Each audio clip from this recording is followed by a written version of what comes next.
dia, gente! Hoje vamos começar os nossos mini documentários de Roma e é óbvio que não podia não escolher esse lugar que tá atrás de mim. Eu tô embaixo, assim, aos pezinhos do Palatino. Essa é uma das famosas históricas sete colinas de Roma, mas é a mais importante porque é aqui que nasceu, pela lenda, mas também pelas descobertas arqueológicas, a civilização romana. Não sei se vocês lembram, assim, a história da fundação, quem é o Rômulo, quem é o Remo, quem é a Loba, esses três.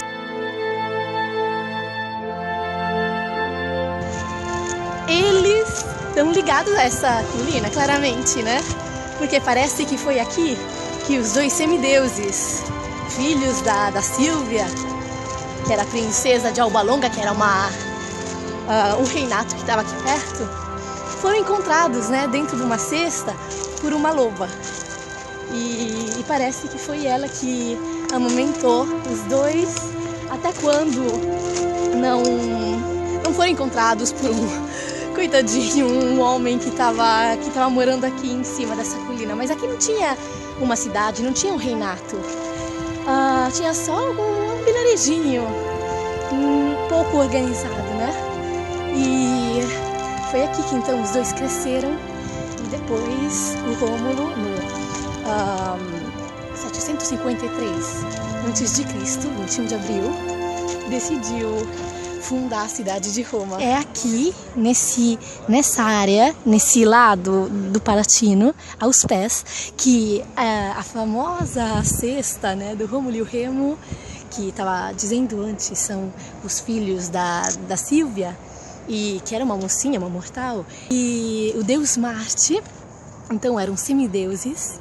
É aqui que possivelmente foram encontrados pela loba, a generosa loba que decidiu amamentá-los depois que a cesta se enganchou numa raiz de uma árvore aqui embaixo, porque ainda hoje, ó, não sei se vocês conseguem ver, não, sem dúvida não, mas confia em mim, ainda hoje o Tibre passa por aqui, só que agora é bem pequenininho, né? Assim, não é muito amplo. Naquela época era bem mais. E aqui essa área chegava aos pés da colina, né? E é por isso também que essa área toda era bem pantanosa e os romanos tiveram problemas em expandir a cidade, porque pouco a pouco que a monarquia cresceu, né? Eles falaram, ok, tudo bem, mas não tem espaço para nós, como vamos fazer? Porque embaixo não dava para construir nada, mas depois vamos falar disso.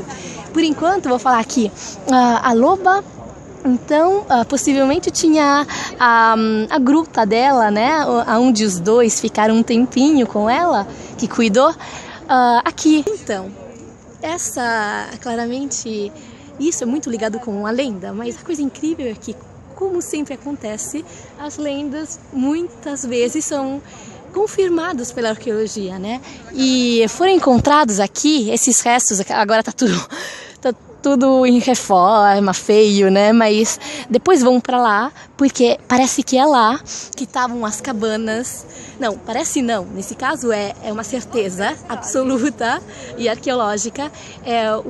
As cabanas dos primeiros romanos, o primeiro ensediamento romano aconteceu lá. Então, perto da Gruta da Loba, a famosa loba, né? Vamos ver as cabanas, o que sobra das cabanas que estão lá embaixo. No lugar onde começou tudo, aqui nessa região do Palatino, perto do Tibre, parece que foi encontrada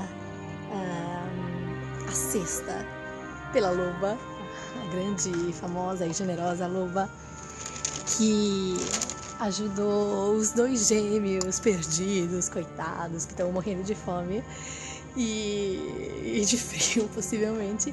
E é aqui que a lenda fala, mas também a arqueologia fala que começou Roma, porque olha o que foi encontrado por aqui.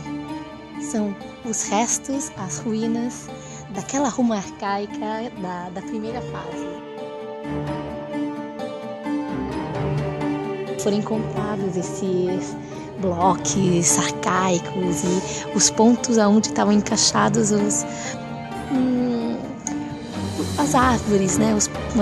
As madeiras que eram usadas para plantar a cabana.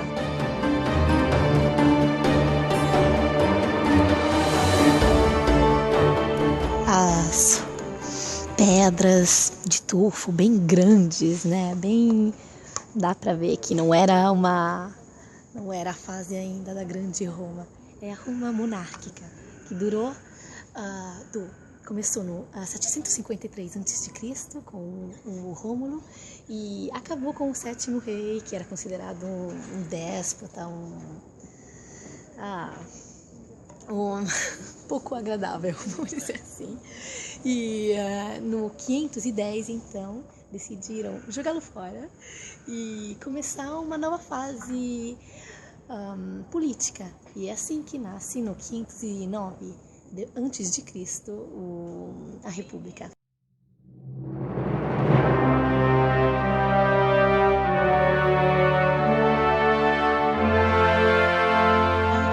Continuaram morando aqui até quando não foi drenada com um esgoto gigantesco que se chama Cloaca Máxima, toda a área que está embaixo da colina. Então todo mundo começou a descer e a cidade se expandiu e nasceram outros bairros. Mas esse da colina principal, a colina coração de Roma, não ficou abandonado, não. Continuaram morando, mas ficou o bairro de luxo, o bairro chique, né? Dos VIPs, caríssimo para morar, imagino. E tinha domos, as casas romanas, muito luxuosas.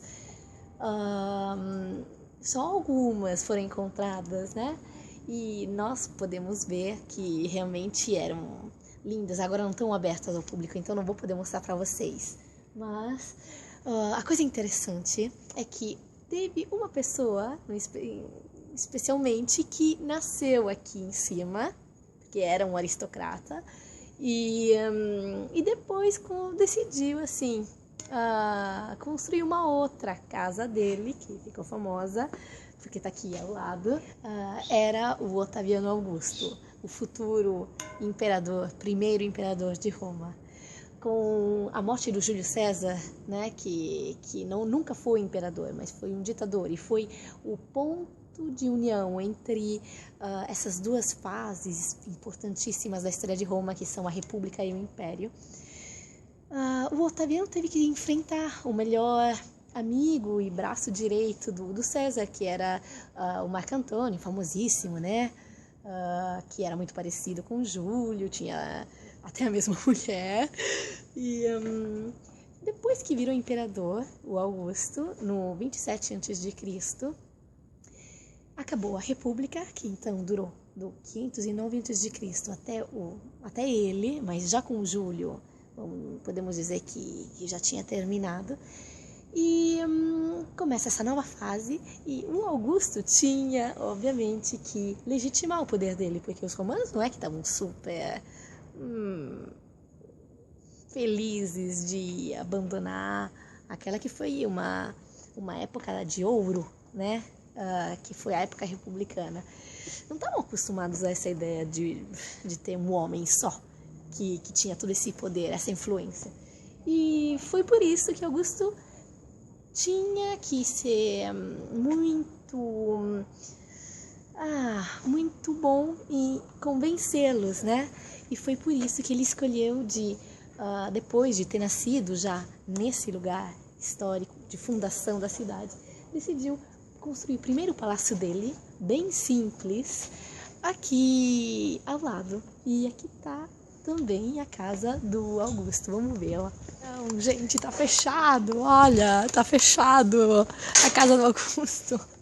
Não dá pra ver, tá aqui embaixo, dá pra ver algumas salas que ficaram ainda com uns afrescos lindíssimos, e parece que ele viveu a vida inteira, depois que ele virou imperador, viveu a vida inteira nessa casa muito simples.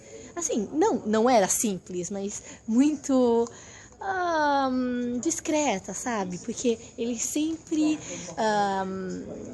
foi interessado em manter essa política de austeridade, podemos dizer. Ele não queria ter muito esforço, não queria ter muito luxo em volta dele, porque era uma forma para também para os romanos verem que ele não era um louco que ficava gastando o dinheiro todo do império para si próprio, né?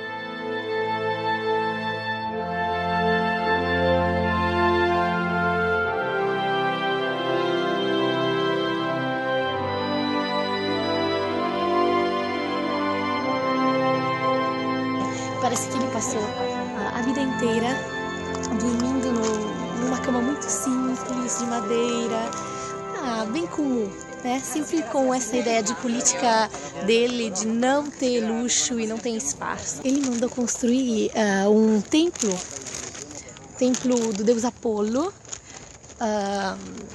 que dividia a parte privada da casa dele com a parte pública, onde ele encontrava senadores e diplomatas de outros lugares, assim, onde ele cuidava das coisinhas do império, né? E então, essa base, infelizmente não sobra nada, porque imagina, né, quando Roma caiu, começaram a saquear tudo, e o primeiro lugar onde foram para tirar todos os mármores luxuosos foi aqui, né?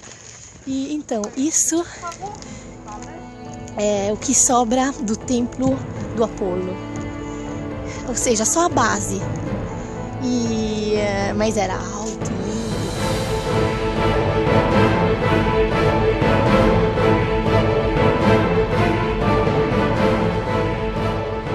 Isso também tinha uma carga religiosa, além do que política. Ele juntou, né, a carga de imperador com a carga de maior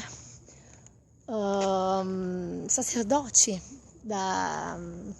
de Roma. Então ele era o Pontifex Maximus, a carga que hoje é assim, a mesma carga dos papas, né? Isso também não é um caso. Esses aqui são os restos, as ruínas da casa da esposa dele, da Lívia. E infelizmente nem aqui dá para entrar por enquanto, assim, de vez em quando abrem, mas não é hoje o caso. Ó, dá só para ver algumas paredes, e é interessante ver como eles, assim, montavam, tá vendo? A forma deles montar o muro. E em cada época depois tem vários estilos de construção de muros, e também isso ajuda os arqueólogos a entender de que época é uma estrutura ou não. E os tijolos são importantíssimos por isso, porque também eles tinham um marco, né? Em alguns casos, os tijolos falam mesmo a época em que foram fabricados, porque tinha fábricas mesmo que eram muito boas, aliás, porque até hoje estão em pé. Esse provavelmente era o átrio da casa da Lívia. Tá vendo como eram moderninhos, né? Um vivia num lado, o outro no outro. Não. Os arqueólogos acham que essa casa foi a casa em que ela morou depois da morte do Augusto, tá? Porque ele morreu, ela sobreviveu a ele e ela deixou os apartamentos que estavam na casa do Augusto, mas os dois não dormiam juntos, de qualquer forma. Cada um tinha o espaço dele no palácio. Mas aqui ela continuou morando depois. E tá vendo? Essa é uma estrutura típica das casas romanas, porque as casas bonitas, né, romanas, não os predinhos feios e pobres. Porque tinha todo esse espaço aberto, onde no meio tinha uma piscina que guardava a água, né? E em volta tinha todos os quartos. Estamos no lugar, assim, a parte mais interessante do Palatino. Isso por quê? Porque depois da morte do Augusto, aqui começa a virar um lugar de palácio oficial, assim. Todos os imperadores queriam morar aqui. Assim, virou uma regra não escrita. E então, pouco a pouco, os vários imperadores que chegaram depois do Augusto começaram a expandir o palácio, porque como eu falei, o palácio do Augusto era bem pequenininho, era bem pobrezinho, assim, não é que tinha luxo ou coisas.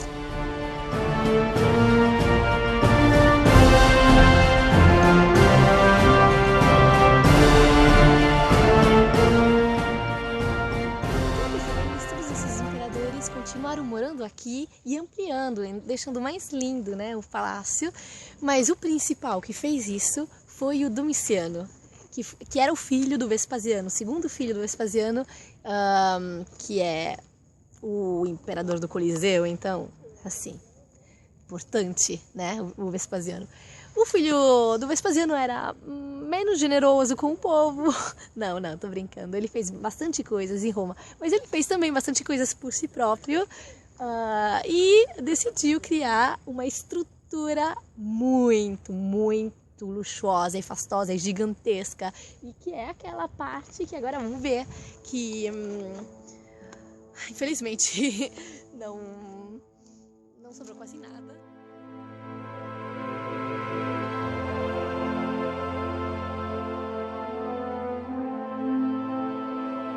Esse lado era o lado público da casa dele, era a parte onde ele encontrava todo o parlamento, o senado, né?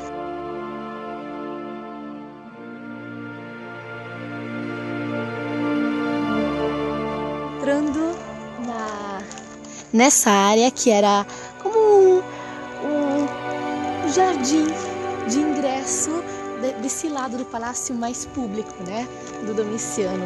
Olha que lindo. Esse era uma fonte que estava no meio de um pórtico, um lugar onde tinha assim um corredor com colunas, um colunado, né? Levava as duas alas mais públicas do palácio, ou seja, a parte do banquete, onde ele comia comida boa com todos os amigos dele, onde ele convidava, né, as pessoas para encontrá-lo e comer. E que é esse lado aqui, que infelizmente não dá muito para perceber a majestosidade, mas enfim. Acreditem em mim, assim, depois vou mostrar reconstruções de como possivelmente era. E aqui tinha o ninfeu. Quando se fala de ninfeu, sempre se fala de água, de fontes, com estátuas de ninfas e divindades, né? E aqui, passando de novo pelo jardim, né, a parte aberta, se chegava até a área que era a mais oficial, a mais importante, a Sala Regia.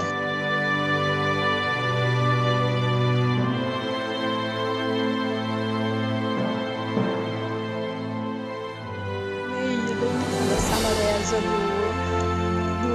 do Domiciano. Se a gente tivesse naquela época, ele estaria aqui, nessa área que é a semicircular, que lembra muito a parte semicircular que está na ponta das igrejas, né, atrás do altar, porque essa era uma coisa típica das basílicas romanas, que não tem nada a ver com igrejas, mas as igrejas vêm das basílicas romanas. Era a parte onde ele ficava, né, sentava e conversava nessa sala aqui, era muito espaçosa.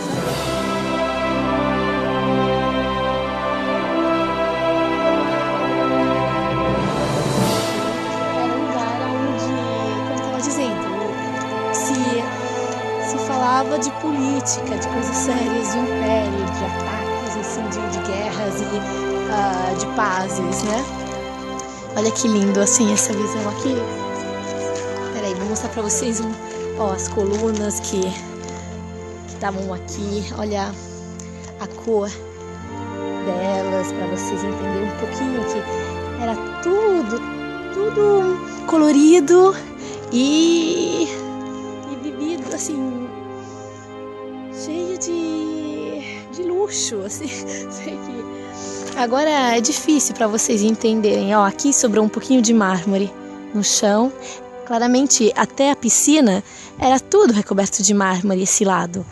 E aqui, onde agora tem a terra, tinha a parte fechada assim em cima, pelas colunas. E esses espaços que eram altíssimos, ó, só para vocês ver, para vocês entender, ter uma ideia, chegavam até lá a altura como tá aquele pedaço de muro que ficou em pé. Chegava tudo até aquela altura. E tá vendo que tá furado, que tem também aqui, ó. Cada muro tem buracos, tá vendo? Porque aqui eram encaixados os mármores, né? Agora vamos conhecer o lado mais privado da casa dele. Essa era a área de encontro político, né? E também para mostrar como ele era legalzão e chique e poderoso. Mas agora estamos indo no lado onde ele morava mesmo. Começa a Domus Augustana. Esse lado aqui, sempre construído por ele, pelo Domiciano, mas era a parte menos pública, assim. Que está menos destruído de todos, ó. Olha as estruturas que estão ainda em pé. Esse lado da casa do Domiciano tinha 2 andares, na verdade, né? Nós vamos ver só um, porque o que está embaixo não está aberto ao público.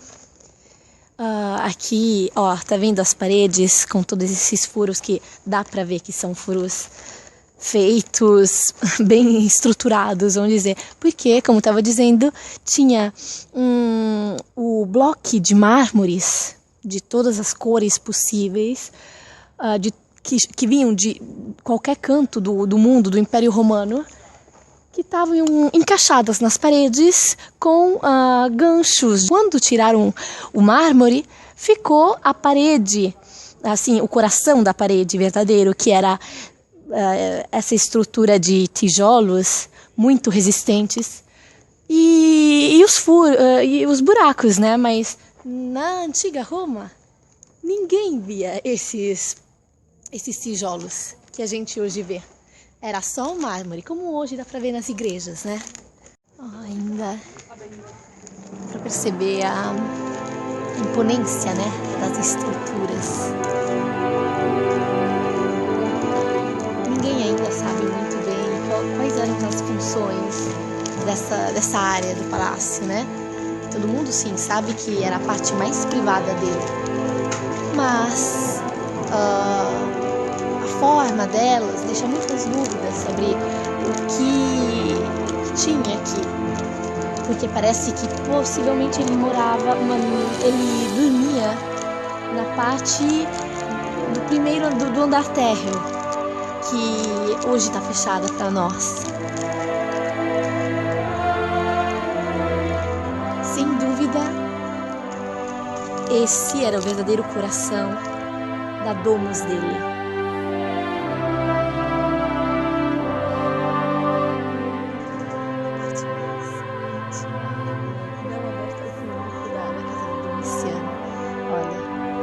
Vendo que é uma estrutura de 2 andares, né? Nós estamos na parte de cima, mas tem toda a parte de baixo que era o lugar mais vivido por ele. Porque esse lado, esse grande jardim com essa piscina no meio monumental, com nichos e estátuas que passavam, que estavam dentro desses muros, né? Semicirculares, era o centro, o coração mesmo de todas os outros quartos de vida dele. Aqui dá pra ver a estrutura ainda das piscinas, banhos, que possivelmente eram também internas, mas depois foram construídas outras por outros imperadores. E a coisa fantástica, assim, por ele é que, quem não gostaria ter dentro da própria casa, desculpa explicar, dentro da própria casa, também o palco mais de divisão mais legal do Circo Máximo, que era como dizer, realmente lugar de Fórmula 1 da antiguidade. E ele era só chegar até aqui, passar por aqui, sentar, e tinha toda a visão espetacular do Circo Máximo.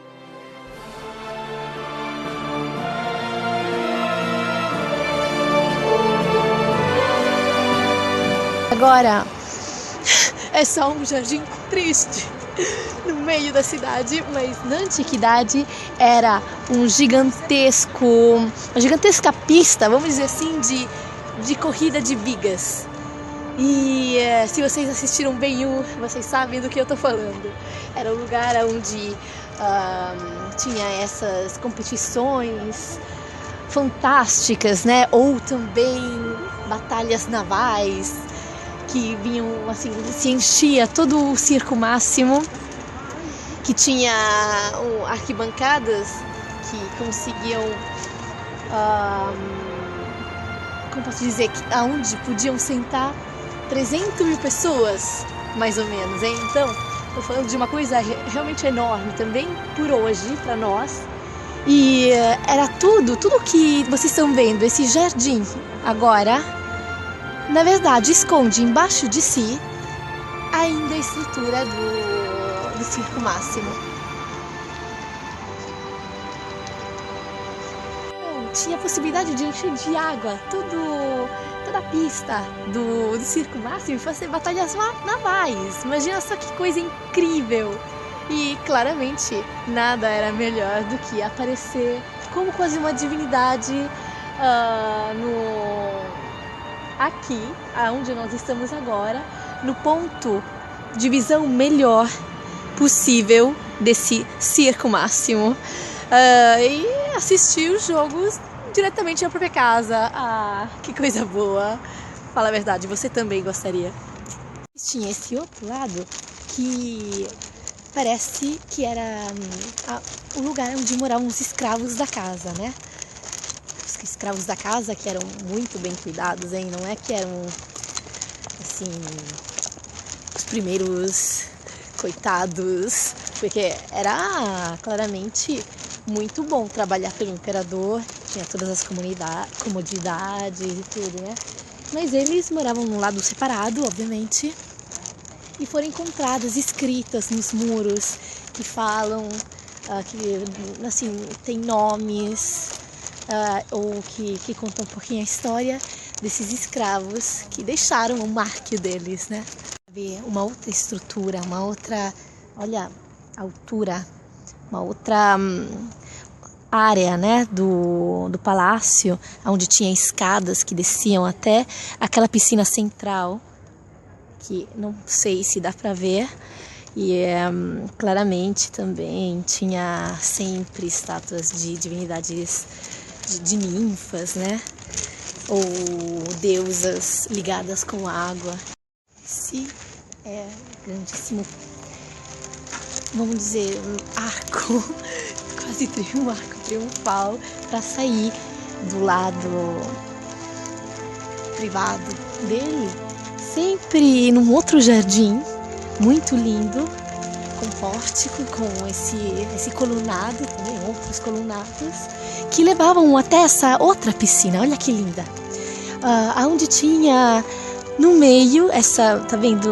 Ainda existe essa base, que era a base do templo possivelmente a base que as fontes históricas falam, o templinho da deusa Vênus. Possivelmente era esse aqui. E é lindo porque ainda sobrou a pontezinha que os imperadores usavam para chegar até esse templinho no meio da água. Ó, tá vendo a pontezinha? Então imagina, deve ter sido um espetáculo, né? Aqui dá até ainda para ver pedacinhos de mármore do chão. Imagina, também todo o chão era recoberto de mármores. E agora estamos chegando no lado mais atlético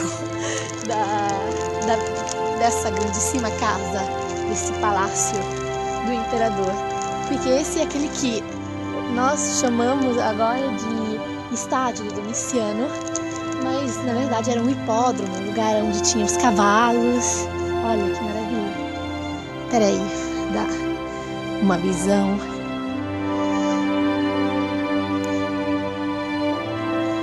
Lá, naquela parte semicircular, era onde estava a área, né, onde o imperador com a família sentavam para assistir esses jogos privados, para eles só e para amiguinhos, claro.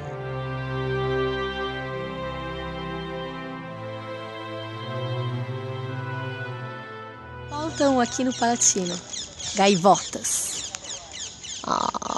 Tá vendo? Que lindona. Não sei porque elas adoram esse lugar. Oi! E elas adoram também fotografias, vídeos, assim, são muito...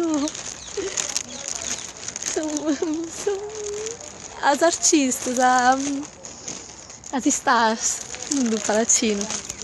Pois os imperadores continuaram morando aqui. O Domiciano construiu toda essa estrutura gigantesca, mas claramente os outros que chegaram depois não é que desprezaram, assim, gostavam de morar aqui, continuaram por muito tempo, aliás, continuaram até alguns trabalhos. Na maioria dos casos, assim, quase tudo ficou como o Domiciano tinha estruturado, então não teve muitas outras reformas muito drásticas, mas claramente continuaram cuidando, né, do espaço deles, construíram alguma coisa a mais, por exemplo, termas, pequenas termas privadas, que agora estão totalmente destruídas, e na última fase do Império também construíram um templo grande, que também agora está totalmente destruído, por isso que não mostro para vocês, mas nós sabemos, e foram encontrados restos, ruínas que demonstram isso. E no final, só com o Constantino, na verdade, acabaram de morar aqui os imperadores. Então, por muito tempo, todo o Império moraram aqui. Só que, quando chegou o Constantino, já era uma época de grande crise, profunda crise econômica e política, né? Alguns anos antes, no começo, no final do 200 e no começo do 300, o Diocleciano tinha dividido o império em duas partes, a parte oriental e a parte ocidental. Na ocidental tinha o imperador da parte ocidental, que morava aqui no Palatino, sempre, e era o imperador de toda aquela região que para nós hoje seria a Europa, né? O outro lado do império, a outra metade do império, era do imperador oriental. E ele morava em Bizâncio. Bizâncio. Pouco depois chegou Constantino, que foi o imperador, que eu sempre falo, foi o imperador revolucionário, que mudou tudo, assim, toda também a nossa cabeça. Acabou a época antiga e começou a época nossa. Vamos dizer, também nós somos filhos da Idade Média, um pouco, né? Mais do que da Idade Antiga. Não, vai. Pouquinho. Enfim, o Constantino, depois que ele conseguiu tirar do trono, tirar do lugar o Macêncio, na Batalha de Ponte Milvio, virou imperador da parte ocidental, né? Só que ele, que sempre fazia coisinhas e nunca parava, né, também ambicioso e tudo, decidiu unificar de novo o império. E pegou, alguns anos depois, então no 325, mais ou menos depois de Cristo, ele de novo unificou e nesse caso foi ele que, assim, nesse momento decidiu de parar de morar no Palatino e fundou a nova capital do Império Romano, que era Constantinopla, né? Que o nome claramente vem dele, que seria a nossa Istambul, lindíssima cidade. Não vejo a hora de conhecê-la pessoalmente. Então, foi assim que o Palatino começou a decadência dele. E pouco a pouco, no 450 depois de Cristo, mais ou menos, então pouco depois do Constantino, o Império Romano Ocidental acabou definitivamente, assim, crolou. E começou a Idade Média, a fase de destruição de tudo que era antigo, e é por isso que claramente agora em Roma é difícil entender as ruínas, porque está tudo destruído, não tem mais nada, só o Panteão ficou, o meu amado Panteão. E claramente o lugar onde mais tinha para tirar e saquear era esse lugar do luxo mais fora do mundo, né? Pela quantidade de preciosidades que estavam aqui. E é óbvio que é aqui que tiraram o mais mármore possível, por isso que está tudo caído, tudo destruído. Algumas paredes estão em pé, mas dá para ver só tijolos que, como eu já falei, estavam embaixo dos mármores, na verdade. E, enfim, no final, pouco a pouco, na Idade Média, começou a ser abandonado totalmente essa área. Continuaram sempre tirando tudo que eles podiam. Bárbaros e também romanos, também papas, para fazer igrejas e tudo. E no final, depois começou a nova fase, no renascentismo, né? No Renascimento, a família Farnese mandou construir um jardim, porque eles compraram essa área. Tem também uma parte da família Barberini. Então, uma nova fase se abre pelo Palatino, mas tudo que era antigo estava embaixo da terra, porque o terreno, o piso tinha subido. Eu terminei o meu percurso por aqui também, porque daqui a pouco vão me trancar aqui dentro, vão se esquecer de mim, porque agora estão fechando cedo, né? Todo o parque arqueológico, pelo fato que escurece cedo e preciso sair, tá todo mundo saindo. Então, espero que vocês gostaram. Gente, tchau!